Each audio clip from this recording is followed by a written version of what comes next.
92.7 big FM पर आप सुन रहे हैं यादों का edit box with Nilesh Mishra season 3। दोस्तों, 2 साल के बड़े खूबसूरत रिश्ते के बाद हम इस रिश्ते को और आगे बढ़ा रहे हैं नए नए रंगों के साथ। जो कहानियां मैं सुनाता हूं वो लिखी होती हैं मेरी मंडली ने। जी हाँ, एक राइटर्स की मंडली है जिसको मैं ट्रेन करता हूं, जो बम्बई और भारत के कई और हिस्सों में रहते हैं। मैं उनकी मदद करता हूं बेहतर से बेहतर कहानियां लिखने में और फिर उन्हीं कहानियों को आपके सामने पेश करता हूं। दोस्तों, आज मैं आपको सुना रहा हूं हर्षलता पंत की लिखी कहानी मुनिया। 4 भाई बहनों में सबसे छोटी होने के बावजूद मुनिया की समझदारी की सभी तारीफ करते थे। सभी, यानी घर के सदस्य, रिश्तेदार, अड़ोसी पड़ोसी और यहाँ तक कि गली में नुक्कड़ की दुकान पर बैठने वाले मनोहर काका भी। काफ़ी कच्ची उम्र में ही मुनिया ने यह जान लिया था कि एक भारतीय मिडिल क्लास परिवार में 2 बड़ी बहनों और एक बड़े भाई के होते लगभग हर एक चीज़ का उस तक छन छन के पहुंचना तय था। फिर चाहे वो भाई की पिछली क्लास की पुरानी किताबें हों, बड़ी बहनों के संभाल के रखे गए कपड़े या माँ बाबा का गुस्सा और प्यार। ये बात और थी कि इस समीकरण में कभी नफ़ा और कभी नुकसान होता रहता था। समझदारी की बात थी कि मुनिया इतनी बड़ी बात को अपनी छोटी सी उम्र में अपने जहन में आसानी से बसा लेती थी, और वो भी बिना किसी दुविधा के। अब सभी की समझ में ये पौधे बचपन में कहाँ पनप पाते हैं। समझदारी की ये नस्ल कुछ खास लोगों को ही नसीब होती है। बचपन के नाम पर मुनिया को अपने 10-11 साल वाली उम्र की ही यादें थीं, और उसमें भी कुछ एक यादें खास थीं। कभी घर के आंगन में बड़े भाई की पैंट और कमीज को काट के उसकी नाप के कपड़े सिलता हुआ दर्जी दुलारे, कभी अपनी माँ के साथ राशन की दुकान और गैस सिलेंडर की लाइन में कम से कम 1 घंटा खड़े रहना, या फिर अपनी उम्र दराज सफ़ेद बालों वाली दादी को ऊन की बची खुची लच्छियों से बुन के रंग बिरंगा आसन बनाते हुए देखना। काफ़ी समझदार होने के बावजूद संचय और सदुपयोग के इस लॉजिक को उसका बाल मन तब समझ नहीं पाता था। मुनिया को अपनी किताबों में घुसे रहने से जब तब फुर्सत मिलती तो माँ और बाबा को हिसाब लगाते ही देखती सुनती।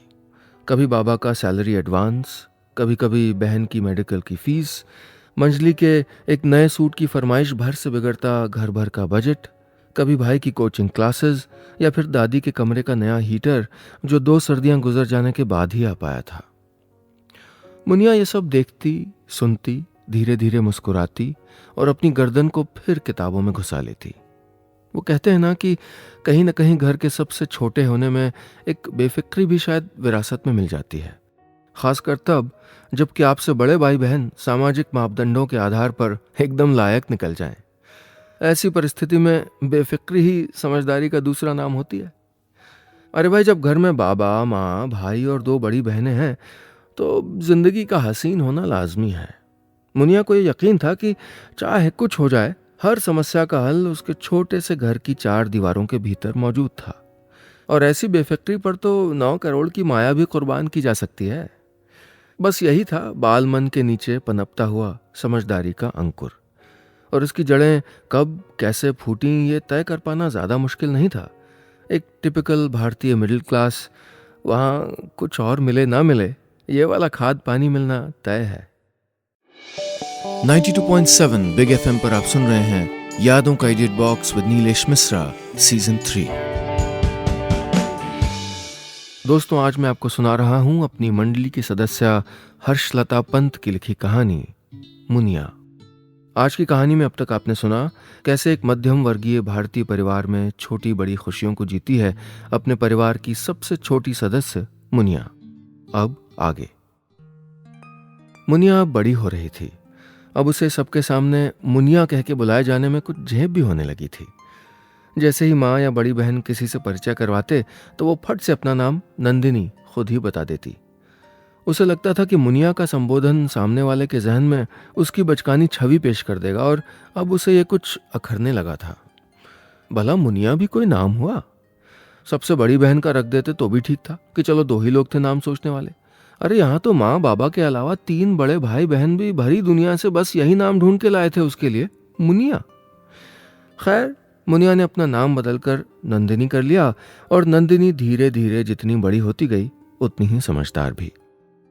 नंदिनी की सबसे बड़ी बहन अपनी डॉक्टरी पूरी कर चुकी थी और दूसरी वाली कॉलेज में लेक्चरर थी। सबसे बड़ी बहन शादी करके लखनऊ में बस गई थी और दूसरी बहन की शादी का मुद्दा अपने जैसे घर तक ही सीमित न रहकर अड़ोस पड़ोस का भी साझा प्रोजेक्ट था।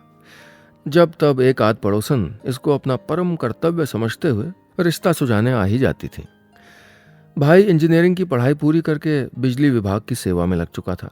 दादी 4 साल पहले अपने ही पुराने गुलाबी कमरे की दीवार में एक तस्वीर में कैद हो चुकी थीं और कुछ एक खास मौक़ों पे एक नया फूलों का हार उनकी तस्वीर पे डाल दिया जाता। बड़े भाई की पत्नी घर की व्यवस्था में सिर्फ 6 सालों में ही इस कदर रम चुकी थी कि कभी कभी नंदिनी को वो भाभी कम और अपनी माँ ज़्यादा नजर आती थी। और अब माँ बाबा की दिनचर्या में बचा रह गया था सुबह की सैर, मंदिर, डॉक्टर, पेंशन ऑफिस या फिर भाई की 4 साल की बेटी को स्कूल से लाने छोड़ने का चक्कर। और काफ़ी उबाऊ से लगने वाले इनमें से हर काम को वो दोनों बड़ी शिद्दत से पूरा करते थे। वाकई अपने उम्र दराज माँ बाप से जिनको ये जज्बा विरासत में मिल सके, मान लीजिए कि उनकी ज़िंदगी सफल हो गई। 12वीं के इम्तिहान में अव्वल रह के नंदिनी ने यह जता दिया था कि आने वाले दिनों में अपनी बड़ी बहनों और भाई की तरह वो भी जल्दी ही एक बढ़िया सी प्रोफेशनल लाइन पकड़ के घर वालों की उम्मीद पे खरी उतरेगी। अब तो आसपास के लोग भी चलते बढ़ते यही पूछते कि अब आईआईटी जाने की तैयारी करनी शुरू करनी है कि नहीं। और यहाँ तो घर के भीतर भी सलाहकारों की कोई कमी नहीं थी। कभी बाबा, कभी बहनें और अक्सर भाई भी अपने अपने तजुर्बे और मशवरे मुनिया के साथ बांटते रहते। आजकल नंदिनी का लगभग सारा समय बस नए कॉलेज तलाशने में निकल रहा था। आखिर पिछले 12 सालों में की गई मेहनत का सवाल था और आने वाली पूरी जिंदगी की दिशा भी इस चुनाव पर निर्भर थी। रोज सुबह नाश्ते की मेज पे ये जैसे एक गपबाजी का मुद्दा बन गया था। कभी भाई पूछ बैठता तो कभी एकदम घरेलू मार्का भाभी अपने फला फला रिश्तेदार की बेटी की मिसाल देके अमुक कॉलेज में दाखिला देने की सलाह दे डालती। हमेशा बेफिक्र दिखने वाली नंदिनी को कभी कभी तो थोड़ा खींच भी आ जाती थी। अरे हो जाएगा जैसे होना होगा, अपनी ओर से तो पूरी मेहनत करी है ना, बाकी राम भरोसे। इस सब के बीच एक माँ ही थी जो हमेशा प्यार से सर पे हाथ फिरा देती और कहती, अरे जहाँ जैसे होना होगा हो जाएगा, अभी चैन से खा तो लेने दो, फिर कहीं मेरी मुनिया भी दूर चली गई तो। और कहती कहती रसोई की ओर मुड़ जाती। उनकी आंखों में बांधकर रोके हुए मोतियों की कीमत मुनिया अच्छी तरह से पहचानती थी। 92.7 बिग एफएम पर आप सुन रहे हैं यादों का edit box with Nilesh Mishra season 3। दोस्तों, आज मैं आपको सुना रहा हूं अपनी मंडली की सदस्य हर्षलता पंत की लिखी कहानी मुनिया। आज की कहानी में अब तक आपने सुना किस तरह एक मिडिल क्लास परिवार में रहने वाली नंदिनी अपनी 12वीं की पढ़ाई पूरी करके आगे कॉलेज जाने की तैयारी में है और इस तैयारी में है उसके साथ उसका पूरा परिवार। नंदिनी जैसे जैसे बड़ी हुई अपने बचपन के नाम मुनिया से पुकारा जाना पसंद नहीं करती है। अब आगे। एक्सक्यूज मी, जरा अपना नाम चेक करना था लिस्ट में।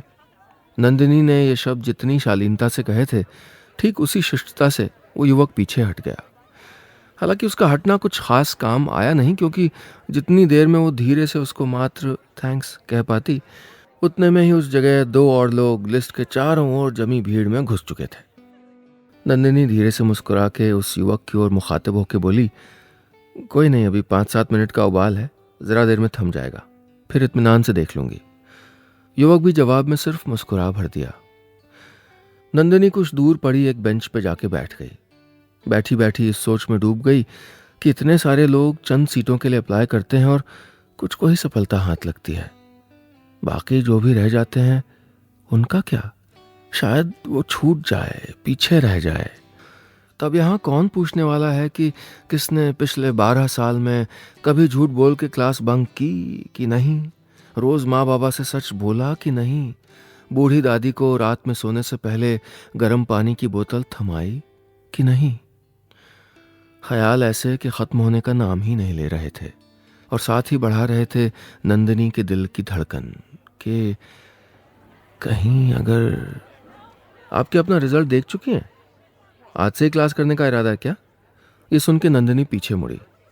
पीछे था फिर वही मुस्कुराता हुआ चेहरा। नंदिनी फटाफट उठी और उसने बुलेटिन बोर्ड की ओर नजर घुमाई।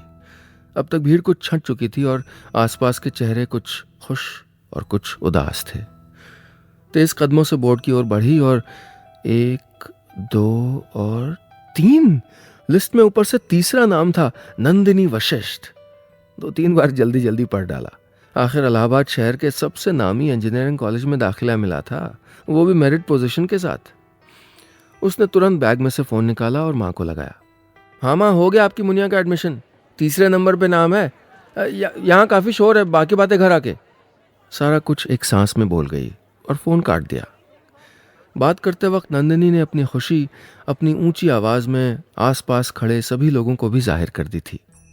जैसे ही फ़ोन बंद हुआ, उसको महसूस हुआ कि उसके आसपास खड़े लोग उसी की ओर देख रहे थे। वैसे लिस्ट में तीसरा नाम तो नंदिनी वशिष्ठ का है, फिर ये मुनिया कौन है? नंदिनी बहुत शुक्रगुजार थी उस युवक की जो उसने ये सवाल बहुत ही दबी आवाज़ में उसके एकदम करीब आके पूछा था।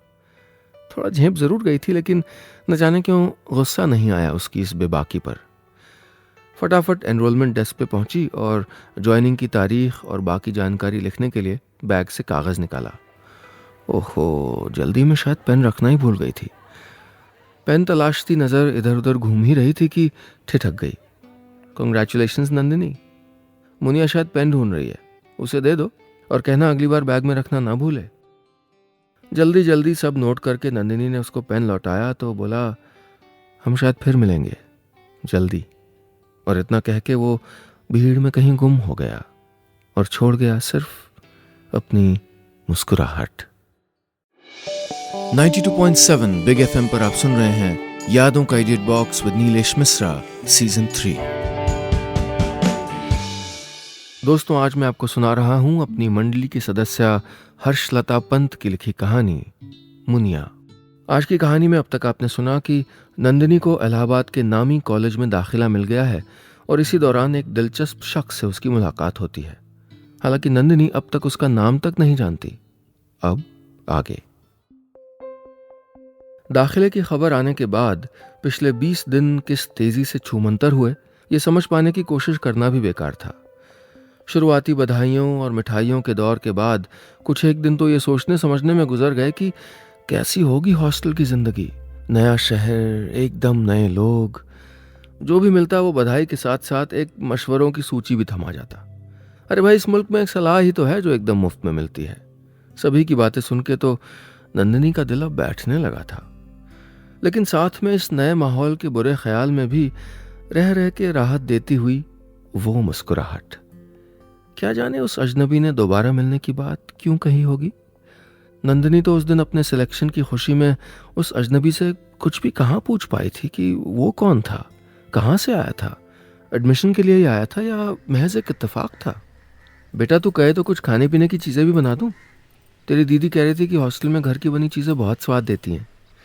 नंदिनी बड़े प्यार से माँ के गले में बाहें डाल के बोली, माँ वो तो तुम्हारे हाथों का जादू बोलता है, हॉस्टल का तो बस बहाना है।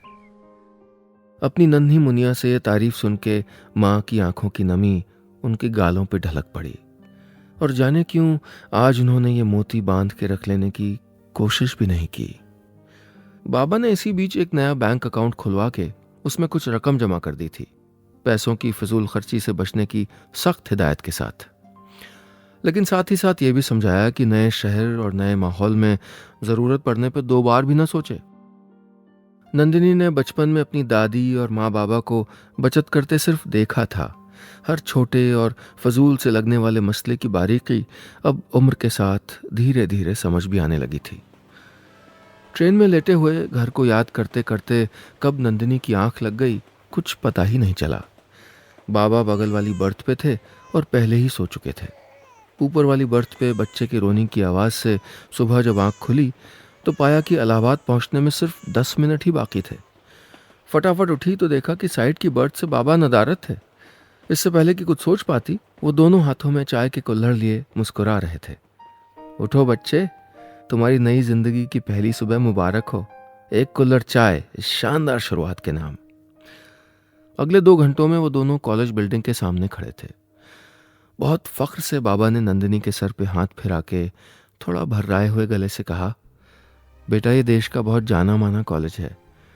आज तुम्हारा दाखिला यहाँ होते देख के मैं बहुत खुश हूँ। भगवान तुम्हें और कामयाबी दे। बाबा, जो कि हमेशा से ही काफ़ी रिजर्व स्वभाव के थे, कम बोलते थे, उनके ये शब्द सुन के नंदिनी के हौसलों ने उड़ान भर ली थी।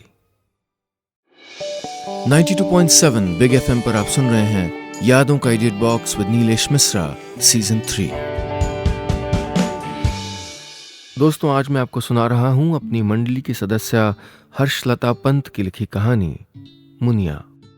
आज की कहानी में अब तक आपने सुना कि नंदिनी, जिसका घर का नाम मुनिया है, अपने बाबा के साथ इलाहाबाद पहुंच चुकी है, इंजीनियरिंग कॉलेज, जहां उसका दाखिला हो गया है। वो अपने नए जीवन की शुरुआत करने जा रही है। अब आगे। नए कॉलेज में नंदिनी का पहला हफ्ता बीत चुका था।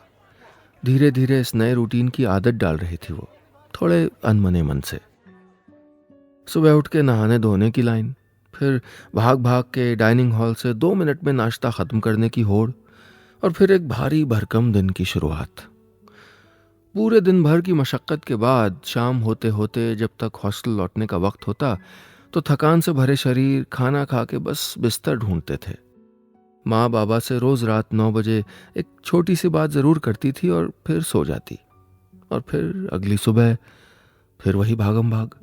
घर की बेफिक्री के दिन जब तब सताते हुए याद आ जाते थे। कहाँ घर में सिर्फ और सिर्फ किताबों में घुसे रहने का सुख, बिना कपड़े, खाने, साबुन, पानी की फिक्र किए, और कहाँ ये हॉस्टल का जीवन जहाँ साबुन, पानी, साफ सफाई को भी किताबों के साथ साथ याद रखना पड़ता था। शुरू के 2 दिन तो उस बड़े से हॉस्टल में अपने कमरे तक का रास्ता याद रखने में ही खर्च हो गए थे। सच, मन नहीं लग रहा था बिल्कुल भी। सीनियर्स को हंसते चहकते देख के बड़े अचंभे में पड़ जाती थी वो। फिर सोचती थी कि जरूर इनके घर वाले मेरे घर वालों जैसे अच्छे नहीं होंगे, तभी तो ये घर से दूर इतने मगन है। इस नए से माहौल की आपाधापी में कुछ तो था जो नंदिनी को खटक रहा था। आखिर कहाँ था वो अजनबी, वही जो रिजल्ट वाले दिन मिल बैठा था अचानक से। शायद उसने यहाँ एडमिशन लिया ही नहीं। क्या जाने उस दिन किसी और का रिजल्ट देखने आया हो। उफ, ये मन भी ना, पता नहीं क्यों किसी की एक पल की सादगी को जैसे भूलने को राजी नहीं था। आज बिस्तर पे लेटकर अपने कमरे की सीलिंग को तकते हुए बस उस छोटी सी मुलाकात को कितनी बार अपने सामने फास्ट फॉरवर्ड मोड में गुजार चुकी थी। काश उस दिन उसका नाम ही पूछ लिया होता। अरे और कुछ नहीं तो उसका पेन ही अपने बैग में डाल लेती, और फिर अपनी ही सोच पे हंस पड़ी। हाँ, जैसे कि वो फिर अपना पेन ढूंढने ही तो आता इलाहाबाद तक। ये दिल के मसले ना दिमाग को बेअसर कर देते हैं। नंदिनी की रूममेट आगरा से थी। रात में कमरे में बत्ती बंद कर देने के बाद भी उसके हाथ में मोबाइल की रोशनी ये बता देती थी कि अभी वो सोई नहीं। रहा होगा कोई खास। आज नंदिनी को भी जगता हुआ देख के वो पूछी बैठी, बॉयफ्रेंड है? क्या नाम है? नंदिनी जवाब में अभी कुछ कह ही नहीं पाई थी कि वो अपने आप ही बोल पड़ी, वैसे अगर नहीं है तो जल्दी बना लो।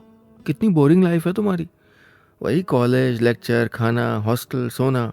अरे कुछ तो एक्साइटमेंट होना चाहिए ना, कि नहीं? सोचना इस बारे में मैं गलत नहीं कर रही हूँ। बेचारी नंदिनी अपनी रूममेट को हूँ, हाँ, ना, बस ऐसा ही कुछ जवाब दे पाई थी। क्या इतनी नीरस सी थी उसकी इमेज? वैसे वो सच ही तो कह रही थी। अभी इस ख्याल में ठीक से घुस भी नहीं पाई थी कि फिर अगले ही पल ये ख्याल आया कि वो यहाँ आई है इंजीनियरिंग की खातिर। ये मोबाइल का चस्का ना ही लगे तो बेहतर है। बस फिर फटाफट चादर से मुंह ढक के वो ऐसे सो गई मानो नंदिनी ने बात आगे बढ़ाई तो रूममेट अभी के अभी एक बॉयफ्रेंड भी मुकर्रर कर देगी। 92.7 बिग एफएम पर आप सुन रहे हैं यादों का edit box with Nilesh Mishra season 3। दोस्तों, आज मैं आपको सुना रहा हूं अपनी मंडली की सदस्य हर्षलता पंत की लिखी कहानी मुनिया। आज की कहानी में अब तक आपने सुना कि नंदिनी इलाहाबाद आ चुकी है इंजीनियरिंग कॉलेज में पढ़ने।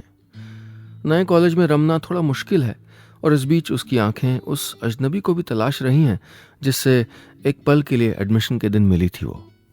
अब आगे। आज का दिन भी अमूमन रोज की तरह ही शुरू हुआ। नंदिनी ने बाएं कंधे में बैग टांग रखा था और दाहिने हाथ में था नाश्ते का सैंडविच। आज आँख खुलने में कुछ देर हो गई थी रूममेट के चक्कर में। तेज तेज कदम बढ़ा के नंदिनी लेक्चर हॉल की ओर बढ़ रही थी। आज उसको पिछले हफ्ते के मुकाबले कुछ ज्यादा चहल पहल नजर आई। लेक्चर हॉल के दरवाजे पे पहुंची तो वहां एकदम सन्नाटा देख के कुछ समझ नहीं पाई। 2 मिनट वहीं रुकी रही तो सामने से अपनी रूममेट को आते देखा और थोड़ा उखड़ के बोली, ये देखो तुम्हारे बॉयफ्रेंड का असर, लगता है लेक्चर ही मिस हो गया आजकल। ओहो सीधी लड़की, तुम भी ना एकदम अलग ही टाइप हो। लेक्चर मिस नहीं हुआ है मैडम, आज सीनियर्स ने सभी फ्रेशर्स को कॉमन हॉल में इकट्ठा होने को कहा है। मैं तुम्हें बुलाने आ रही थी, लगता है आज सबका इंट्रोडक्शन होने वाला है। रूममेट हंसते हुए बोली, उफ रैगिंग, अरे बहुत सुन रखा था ऐसे किस्सों के बारे में बड़ी बहन और भाई से। कदम जो 10 मिनट पहले लेक्चर हॉल की ओर भाग रहे थे, अब वो आगे बढ़ने को राजी नहीं थे। पर मरती क्या ना करती, जाना तो था ही। ये कोई घर का आंगन तो था नहीं जहाँ बिना बात के न जाने कितनी बार भाई को बाबा से डांट पिटवा देती थी। कॉमन हॉल के हंसी ठट्ठे की आवाज़ दूर से ही सुनाई दे रही थी। हॉल काफ़ी भरा हुआ था। नंदिनी और रूममेट धीरे से फ्रेशर्स की कतार में आगे ही खड़े हो गए और अपनी बारी का इंतजार करने लगे। नंदिनी तो एकदम सर झुका के बुत की तरह खड़ी थी। अभी शायद पीछे खड़े स्टूडेंट्स का ही नंबर चल रहा था। वो सोचने लगी कि जल्दी से माइक हाथ में आए और फटाफट अपना नाम पता बता के मुक्ति मिले। अपनी रूममेट को दूसरों के इंट्रोडक्शन पे तालियां मारते देख के नंदिनी को बड़ी हैरत भी हो रही थी। तभी पीछे से कुछ कड़क सी आवाज आई, जरा जोर से बोलो भाई, माइक को जरा मुंह के करीब लाओ। जरूर कोई सीनियर होगा। आगे कहीं लाइन में खड़ी नंदिनी में बली होते बकरे को पीछे मुड़ के देख पाने की हिम्मत नहीं थी। हेलो फ्रेंड्स, मैं अहमद। अरे भाई कहाँ से हैं और यहाँ कैसे आना हुआ, और वो भी देरी से? दूसरे सीनियर ने बीच में ही चुटकी लेके पूछा। लड़के ने बोलना शुरू किया, शायद 2-3 बार रिहर्सल करके आया था। इंजीनियर बनने का इरादा लेके इस कॉलेज में आया हूँ। कॉलेज ज्वाइन करने में कुछ देरी की वजह थी मेरी अम्मी की तबीयत का नासाज हो जाना। थोड़ा रुमानी हूँ, शायद इसीलिए एक और ख्वाब पाले बैठा हूँ अपने दिल में, एक मुनिया से मुलाकात का, जिसका भोलापन इस दिल पे कुछ अलग ही असर छोड़ गया था कुछ रोज पहले। देखिए अब न जाने क्या तय किया किस्मत ने। अभी भी सर झुका के चुपचाप खड़ी थी आगे की कतार में नंदिनी। वही आवाज, बिल्कुल वैसी जैसी उसको याद थी, एकदम शालीन। अपनी आंखें बंद करके अहमद की मुस्कुराहट को याद करती रही, उस पल को जब वो उसको पहली बार मिला था, हमेशा हमेशा के लिए दिल में बस जाने के लिए। अपने मुनिया होने पर नंदिनी को पहली बार कितनी खुशी मिल रही थी अचानक। बस इतनी सी थी ये कहानी।